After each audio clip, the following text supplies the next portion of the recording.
Bom, o fato de você estar estudando é positivo. O Andrei já está trabalhando. Vocês precisam de um lugar para morar. Mas não estão apressando demais essa decisão, disse Nina Georgievna, a noiva do filho, Katerina. Naquele dia, Andrei tinha levado Kátia para conhecer a mãe. Os dois namoravam havia 6 meses, e a coisa ia caminhando para o casamento. Andrei achou que já era hora. Mãe, a Kátia ainda está no terceiro ano. Eu trabalho. Ela precisa estudar. Mas a gente já conversou sobre isso, respondeu Andrei. Sim, confirmou Caterina. Vou terminar o terceiro ano presencial e depois passo para o ensino à distância. E começo a trabalhar. Já faço bico nessa empresa aí. Eles estão dispostos a me contratar. Por enquanto, meio período, mas já é alguma coisa. Nina pensou um pouco. Bom, isso é louvável. Se vocês decidiram, então que seja. Na verdade, Nina estava sendo falsa. Ela não gostava de Kátia. Desde o início, quando percebeu que o filho estava em um novo relacionamento, começou a investigar. E passou a detestar a Kátia sem nem conhecê-la. Nina queria que o filho casasse com a filha de algum alto funcionário público ou empresário bem-sucedido. Assim, o futuro confortável do filho estaria garantido. Depois de mais um tempinho, os jovens começaram a se despedir. Nina Georgievna não fez questão de segurá-los. Já tinha observado Katerina o suficiente e tirado suas conclusões. Andrei acompanhou Kátia até em casa e voltou. Encontrou a mãe pensativa e triste. Mãe, lá vem você de novo, disse o rapaz. Eu de novo o quê? Ergueu as sobrancelhas Nina Georgievna. E você, meu filho? Que história é essa? O que você foi arrumar? Tem tantas meninas boas, com futuro. Pra que essa quetaia? Mãe, a gente se ama, respondeu Andrei. Se ama? Andrei, você não sabe nada sobre ela. Ela é órfã. E quem sabe que herança genética é essa? Retrucou a mulher. Ela não é órfã, mãe. Os pais dela morreram num acidente há 3 anos. Ela cresceu numa família normal, explicou Andrei. Normal? Ironizou a mãe. Você nem conheceu os pais dela. Você só está cego por essa paixão de juventude. Ela foi a primeira que apareceu depois da Galha. São hormônios, Andriusha, não amor. Mãe, para! Eu detesto esse tipo de comentário. Vou casar com a Kátia e ponto final. Andrei jogou e foi pro quarto, furioso. Ainda por cima, a mãe tinha que mencionar a Galha. Galha e Andrei tinham namorado 1 ano. Provavelmente ele teria casado com ela se não tivesse descoberto que ela o traía havia tempos. O rapaz ficou furioso. Quis se vingar e pouco depois, conheceu Kátia. Pensou que se casasse logo, Galina ia se arrepender de tudo. E se a mãe estiver certa? Passou pela cabeça de Andrei de repente. Não, bobagem. Eu amo a Kátia. Ela é confiável, fiel, simples, tranquilizou-se. Andrei crescera numa família bastante abastada. O pai, Anatoly, era um alto funcionário público. Muito do sucesso dele veio graças ao sogro, pai de Nina Georgievna, Georgo Konstantinovich, que já estava aposentado, mas tinha sido um importante procurador local. A carreira de Anatoly subiu rápido. Nina estava satisfeita. Ela se dedicara ao lar e à criação do filho. Andrei estudara numa prestigiada escola particular e depois se formara em administração de empresas. Quando o menino ainda estava no colégio, o pai e o avô montaram para Nina uma rede de salões de beleza.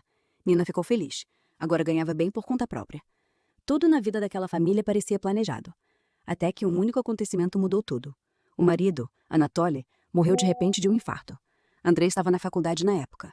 Nina sofreu terrivelmente com a perda, mas conseguiu se recompor a tempo, porque Andrei, sentindo a liberdade, quase se perdeu em festas e excessos, esquecendo completamente os estudos.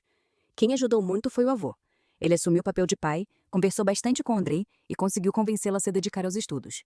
Nina já começava a escolher noivas para o filho. Queria ver ao lado dele a filha de algum ex-colega do marido. Algumas até frequentaram a casa deles, mas Andrei parecia nem notar as candidatas que a mãe apresentava.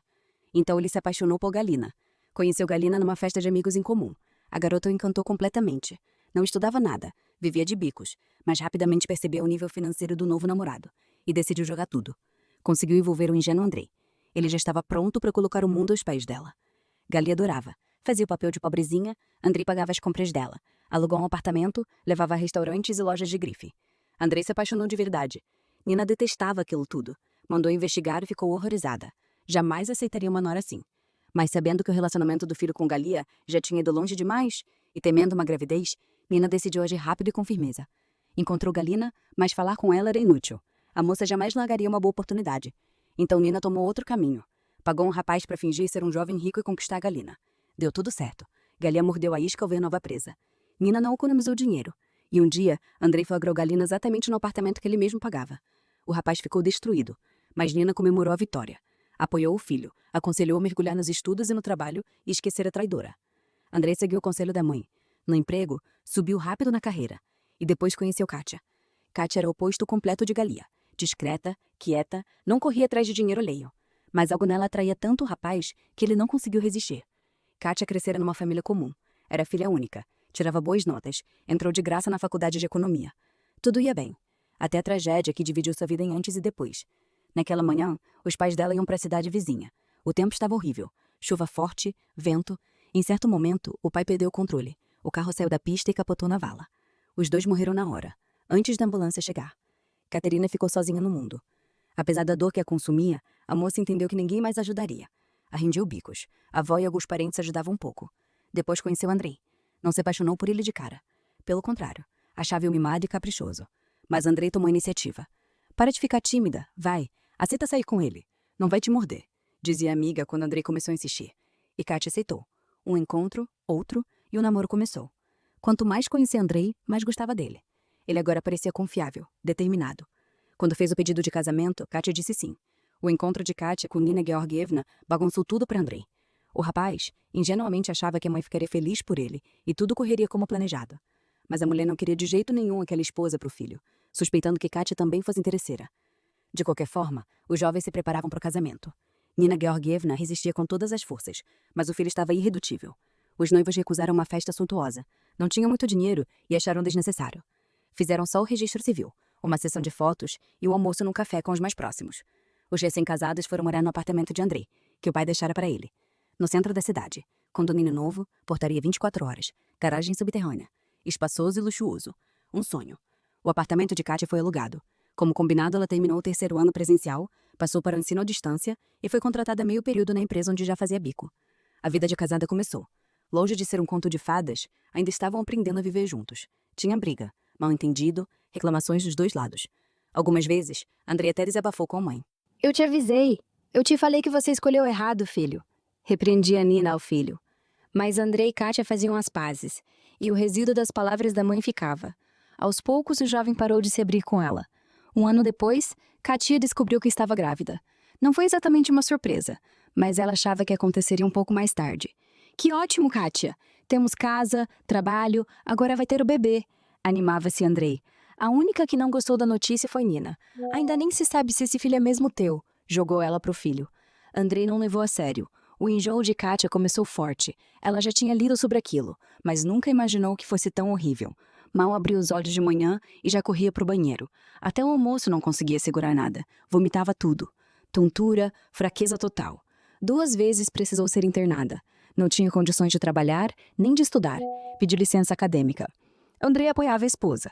Mesmo quando ela pediu demissão, ele a protegia e jurava que tudo daria certo. O tempo passava. Exames normais, mas o mal-estar não passava. Só conseguia comer direito no hospital, depois das soroterapias.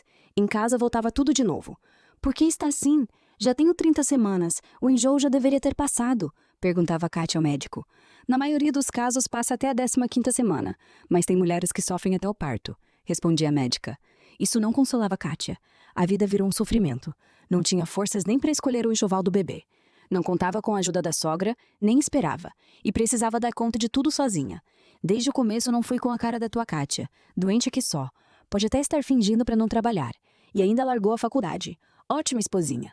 Sentou no teu pescoço e ficou de pernas pro ar. Nina continuava martelando o filho. De repente, Kátia passou muito mal. Ficou apavorada. Faltavam menos de 2 meses pro parto. Andrei estava no trabalho. Tremendo, ela chamou a ambulância. Os médicos levaram a grávida para a maternidade. Por mais que tentassem, não conseguiram parar o trabalho de parto. Kátia só conseguiu ligar para o marido à noite. Estava no quarto e a filha, a menininha recém-nascida, tinha sido levada para a UTI neonatal. Nasceu prematura e muito fraquinha. Como assim? Por quê? Andrei não entendia. Eu passei mal, começaram as contrações. Foi assim mesmo. Andriusha, ela é tão pequenininha, nossa Mashenka. Estou com muito medo por ela. Mashenka? Estranhou Andrei. Você já escolheu o nome. Sim, você não se importa, né? Perguntou Caterina. Não, tá bom assim, respondeu o marido.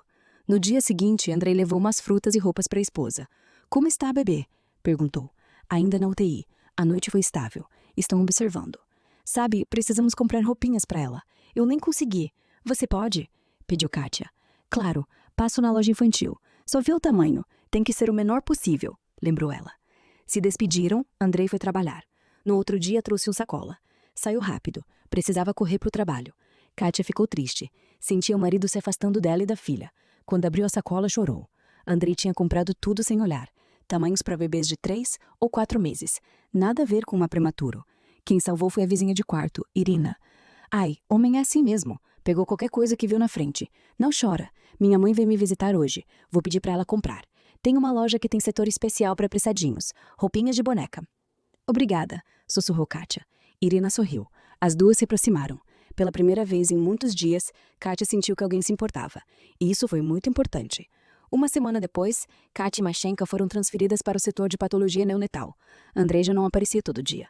Trabalhava, se cansava e ainda tinha a mãe, que descarregava tudo nos nervos do filho.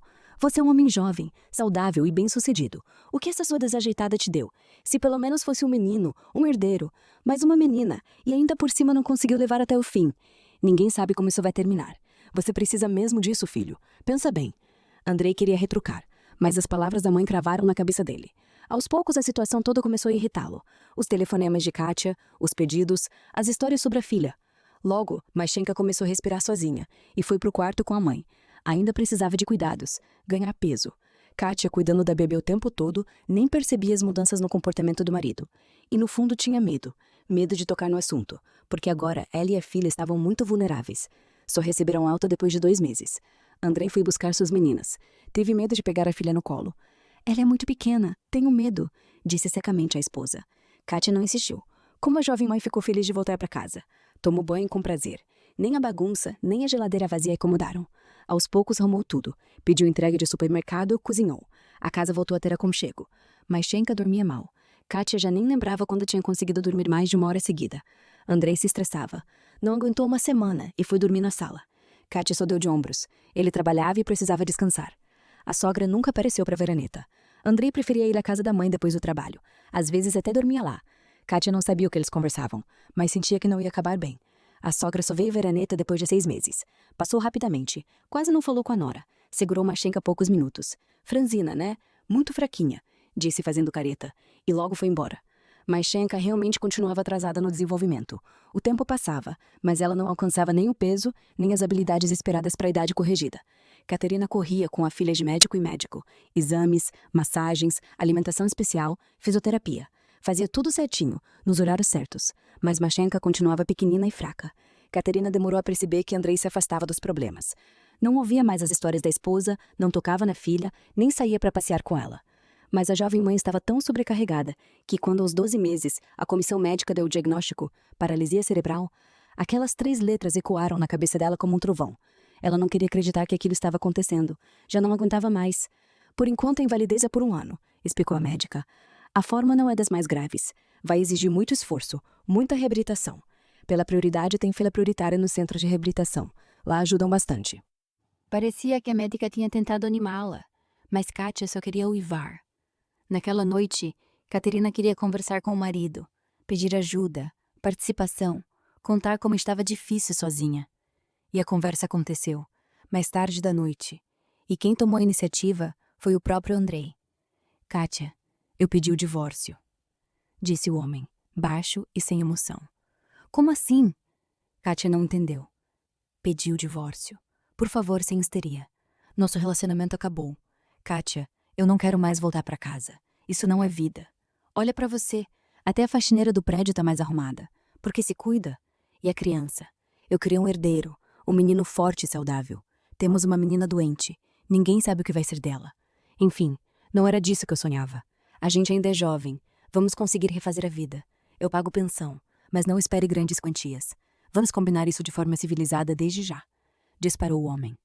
Kátia ouvia cada palavra do marido, mas não conseguia acreditar que aquilo estava acontecendo. Andrei, a Masha é tua filha. Foi só o que conseguiu dizer. Andrei fez careta. Não, Kátia. Agora ela é tua filha. Eu não quero. E daqui a 2 semanas, por favor, saia do meu apartamento. Você tem onde morar, disse ele. Levantou-se e foi embora.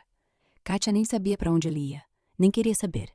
Sentou no chão do corredor e desabou a chorar. Sabia que o marido não estava brincando, mas não tinha forças para processar tudo. Na manhã seguinte, Kátia ligou para os inquilinos do seu apartamento e pediu que desocupassem o mais rápido possível. Andrei não aparecia em casa. Caterina não ligou para ele. Não havia mais o que falar. Precisava recomeçar. Uma semana depois, ela e a filha se mudaram para o antigo apartamento dela. Katia arrumou tudo, organizou as coisinhas da bebê. Não havia mais tempo para se lamentar. Mashinka já estava inscrita em sessões gratuitas. Todos os dias, Katia levava a filha ao centro de reabilitação. Depois de um longo período de reabilitação, Masha mostrou progressos impressionantes. Começou a engatinhar e logo se apoiou em pé. Katia chorou de felicidade. Na última consulta, após mais um curso intensivo, Anna Maximovna, vice-diretora do centro, disse: "Vocês são incríveis. Raramente vejo resultados tão bons. Agora não podemos perder o ritmo. Infelizmente, a cota gratuita é só uma vez por ano, mas vocês podem continuar pagando." "Quanto custa?" perguntou Katia baixinho. Anna Maximovna falou o valor. Não era absurdo, mas Katia e a filha viviam da pensão da criança, um pequeno auxílio e uma pensão alimentícia ridícula. Andrei tinha corrido ao tribunal. O divórcio saiu rápido. Ele apresentou um comprovante de salário quase mínimo. Katia baixou os olhos e suspirou. Sentia vergonha por não conseguir dar mais à filha. "Tá difícil, né? Me diz uma coisa. Você tem formação?" perguntou Anna Maximovna. "Estudei economia, 3º ano. Depois passei para o EAD. Aí tirei licença", respondeu Caterina. "Entendi. Tudo tem jeito, não se preocupe. Não vou prometer varinha mágica, mas vou te ajudar. Espera aqui." 15 minutos depois, Anna Maximovna voltou e levou Katia ao gabinete da diretora. Irina Sergeyevna arroiosa, mas muito elegante. "Caterina, a Ana me contou um pouco da sua situação. Quero te fazer uma proposta. Posso te contratar como auxiliar de berçário aqui no centro. Estamos precisando de mãos. Em troca, o tratamento da Mashinka continua gratuito. E no futuro, quem sabe você faz faculdade de infectologia ou fono e fica aqui com a gente de vez." "A senhora está falando sério?" Katia não acreditava. "Minha filha, eu já vivi muito mais que você e vi de tudo. A vida me ensinou a não abandonar gente boa na dificuldade. Já recebi ajuda de pessoas boas um dia. Então topa ou precisa pensar?" "Eu topo", respondeu Katia na hora. A vida de Katia e Masha mudou radicalmente, mais para Katia do que para a pequena. Ela não tinha medo de trabalho, dava conta de tudo com agilidade. Enquanto isso, Mashinka ficava com profissionais excelentes. O centro tinha creche e jardim. Um ano depois, como a diretora havia sugerido, Katia entrou na faculdade de pedagogia com especialização em fonoaudiologia. Estudava com gosto, a prática já era perfeita, ajudava outras crianças o tempo todo. Passaram-se 5 anos. O verão daquele ano estava escaldante. Katia e Masha passeavam no parque. Mamãe, olha o que eu consigo!" gritava a menina, correndo pelo chafariz que cantava. "Cuidado para não cair", respondia Caterina sorrindo. "Se cair, levanta, mamãe." Masha já tinha 6 anos. As duas tinham passado por muita coisa juntas, mas venceram. Aos 4 anos, a invalidez foi retirada. A menina ainda tinha algumas dificuldades. Era um pouco desagitada e trocava alguns sons. Mas Katia já estava terminando a faculdade e fazia terapia com a própria filha. Amava o trabalho no centro de reabilitação e era imensamente grata a Anna Maximovna e Irina Sergeyevna. Masha estava se preparando para a pré-escola. Katia tinha muito orgulho da sua menininha. Perto do chafariz passou um homem de cara fechado. Parou a olhar na criança por um instante, depois na jovem mulher. Linda, bem cuidada, vestido leve. Difícil tirar os olhos de Katia. E ele a reconheceu. A vida tinha castigado Andrei nesses anos. Depois de se livrar do que chamava de peso morto, ele se jogou na farra. Nem lembrava direito como, mas voltou para Galina. A vida virou festa e bebida. Um ano depois, foi demitido do bom emprego. No começo ainda ajudava com dinheiro, mas Nina Georgievna não aguentava ver o filho queimando a vida. Dessa vez, ele não quis ouvir bronca. Cortou contato com ela. Logo teve que vender o apartamento. Galina anunciou que estava grávida, e até teve um menino. Mas Andrei não se emendou. Entrou de vez na farra. Galina não suportou e foi embora, dizendo que o filho nem era dele, e que não queria mais viver com um fracassado. Aquilo acabou de destruir Andrei. Ficou indignado. Como a vida tinha sido tão injusta com ele. Hoje morava num apartamentinho num bairro perigoso. Vivia de bicos. Mas ao ver Katia e Masha, de repente achou que ainda podia recuperar tudo. Afinal, a filha parecia completamente saudável. "Katia!" chamou a ex-mulher. Catarina demorou a reconhecer o ex-marido. "É você!" disse, sentindo nojo do que via. "Katia, eu procurei vocês. Como vocês estão? Essa é nossa filha?" insistiu Andrei. "Não", respondeu Catarina. "Essa é minha filha. Esqueceu." "Katia, para com isso. Água passada. Sabe, eu pensei muito. Vamos começar de novo." "Andrei, é melhor você sumir e nunca mais aparecer na nossa vida", respondeu Catarina com um leve sorriso. "Eu tenho direito de ver a minha filha." Ele ergueu a voz. "Se você tivesse se interessado um pouquinho e levado uma vida decente, saberia que há 3 anos eu tirei seus direitos parentais. Você não é mais pai da Masha. E se aparecer de novo perto de nós, eu chamo a polícia", disse Catarina calma e firme. Depois pegou a filha pela mão e foi embora. A vida delas estava só começando, cheia de coisas boas pela frente. Andrei ficou ali parado, perto do chafariz, olhando-os se afastarem, pensando em como a vida tinha sido injusta com ele.